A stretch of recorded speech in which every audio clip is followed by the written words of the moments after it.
कचहरी में अब खोलते हैं अगली फाइल। वो बलात्कार का दोषी है, लेकिन क्या जेल की सलाखें इसके लिए सिर्फ एक एड्रेस भर है? 20 साल की सजा काट रहा डेरा सच्चा सौदा प्रमुख गुरमीत राम रहीम एक बार फिर जेल से बाहर है। बीते 6 साल के आंकड़े आप उठाकर देखिए, 450 से भी ज्यादा दिन ये दोषी जेल के बाहर गुजार चुका है।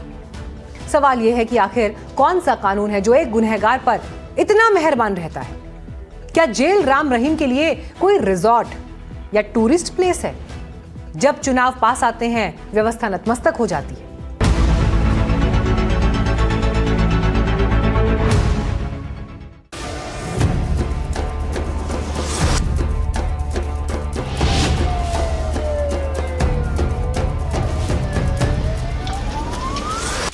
सुनारिया जेल के लोहे के दरवाजे एक बार फिर खुले और बाहर आया 20 साल की सजा काट रहा कैदी नंबर 8647,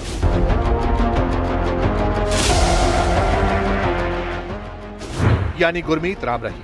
वही राम रहीम जिस पर साधवियों से रेप जैसे घिनौने अपराध सिद्ध हो चुके हैं। आम कैदी जहां एक एक दिन की पैरोल के लिए अदालतों के चक्कर काटते थक जाते हैं, वहीं इस खास कैदी के लिए पैरोल और फरलों का लाल कालीन बिछा दिया जाता है। सवाल है क्यों?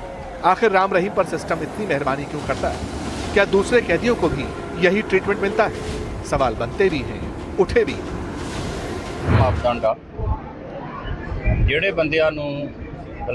एक तरफ संगीन अपराधों और बलात्कार जैसे मामलों में जेल काट रहे व्यक्ति को बार बार पैरोल देकर बाहर भेजा जा रहा है, जबकि दूसरी तरफ 35 सालों से जेलों में बंद और सजा पूरी कर चुके बंदी सिंहों को पैरोल तक नहीं दी जा रही।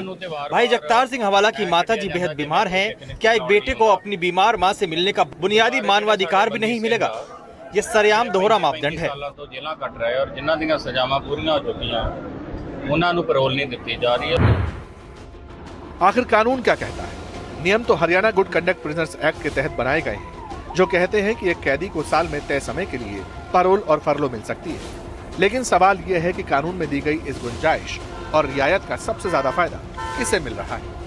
एक ही शख्स बार बार अच्छे आचरण यानी गुड कंडक्ट का सर्टिफिकेट पाकर बाहर कैसे निकल आता है? ये साबित हो गया है कि देश में दो तरह के कानून हैं, क्योंकि एक तरफ बंदी सिंह जो अपनी सजाएं पूरी कर चुके हैं, उनको रिहा नहीं किया जा रहा, और जगतार सिंह हवाला की मां की तबीयत अति नाजुक होने के बावजूद पैरोल नहीं दी जा रही। दूसरी तरफ डेरा मुखी को 17वीं बार पैरोल दी गई है। 17वीं बार पैरोल फेर देती। सवाल बेबुनियाद नहीं, क्योंकि राम रहीम पर प्रशासन इस कदर मेहरबानियां दिखाता है कि इस साल अकेले 3 बार उसे राहत मिल चुकी है। जनवरी में 40 दिन, मई में 30 दिन और अब एक बार फिर 21 दिन की फर्क। मानो सलाखों का मतलब राम रहीम के लिए सिर्फ कागज का एक पन्ना भर रह गया हो। हैरानगी होती है ਜਦੋਂ कि 17 बार पैरोल मिल गई है और लोगों का ਜਿਹੜਾ विश्वास है न्याय ਦੇ ਉੱਤੇ ਰਹਿੰਦਾ ਨੇ। लोग महसूस कर रहे भी जैसे ये राजनीतिक पैरोल ਜਿਹੜੀ है ਦਿੱਤੀ जा रही है। ये बेहद हैरानी की बात है कि राम रहीम को अब तक 17 बार पैरोल मिल चुकी है। जब ऐसे गंभीर मामलों में बार बार राहत दी जाती है, तो लोगों का कानून और न्याय व्यवस्था पर विश्वास कमजोर होता है। आखिर ये राजनीतिक पैरोल का आरोप क्यों लग रहा है? जरा तारीखों के इस खेल को समझिए। फरवरी 2022 पंजाब चुनाव, वोटिंग से 2 हफ्ते पहले 21 दिन की फर्क। अक्टूबर 2022 हरियाणा उपचुनाव, आदमपुर चुनाव से ठीक पहले 40 दिन की फर्क। नवंबर 2023 राजस्थान चुनाव, वोटिंग से ठीक पहले 21 दिन की फर्क। अक्टूबर 2024 हरियाणा चुनाव, वोटिंग से 4 दिन पहले 20 दिन की पैरोल। फरवरी 2025 दिल्ली चुनाव, मतदान से ऐन पहले 30 दिन की पैरोल। और अब पंजाब चुनाव से ठीक पहले एक बार फिर 21 दिन की फरलो जारी।